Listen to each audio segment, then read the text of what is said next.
मनीष भाई जिंदा रहते तो अलग ही लेवल का बंदा था। इंस्टाग्राम इन्फ्लुएंसर उसी ने ही सिखाया ना। हम दोनों मिलके भाई खाइए 25 रोटी, ये भाई ने खाई 80 रोटी, ये भाई ने खाई 100 रोटी। मतलब भाई वृंदावन होटल में ये जनों का भूखा है, बोलो लगा जनों का भूखा ये वाला नहीं आओ तो अच्छा भाई। ये क्या हो रहा है भाई?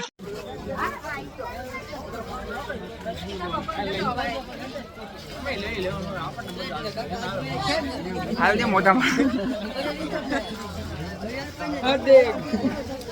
गाइस हम आ चुके हैं। पोसा जी पोसा, हेलो यार बापा यार। तो भाई तो इसको साफ नहीं सीमा से और क्या हो तो हमारा उतारो। अरे वेट देखो अब हम હેલો ગાઈસ, તો અમે આવી ગયા દ્વારકા. આ છે અમિતભાઈ. અમે ત્યાં ગોમતીના ઘાટ ઉપર જઈએ. હા, પછી હું દ્વારકાની આપણે ધજા બતાવું મંદિરની. ખાઈ આવી છે. તમે ધજા જોઈ શકો છો. આપના ભાઈ તમને કેવા માંગે? અત્યારે જ અહીંયા મોસમ થઈ રહ્યું છે, તમે આજુબાજુ જોવો. આમ જો આજે ગરમી બહુ હતી. એમ તો અંબાલાલ પટેલ શ્રી હાર્દિકભાઈ આપણું પ્રવચન સાંભળ્યું છે આપણે.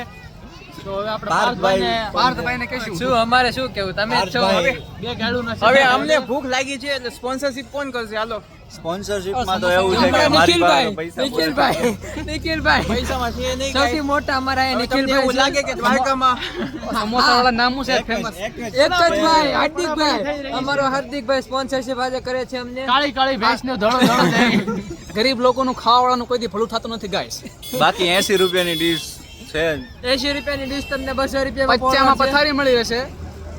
બપોરે જમવા ગયા ને ત્યાં બહુ ખરાબ અનુભવ થયો. ઈ હોટલમાં આ હોટલ છે અહીંયા દોર મંદિરની સામે જ હોટલમાં કોઈ જાવું નહીં. અહીંયા હોટલનું નામ તો કઈક ભૂલાઈ ગયું હવે. કાઠિયાવાડી હતી ક્યાંક. કાઠિયાવાડી મંદિરની નીચે એવું ને કાઠિયાવાડી નામ હતું ઈ હોટલનું.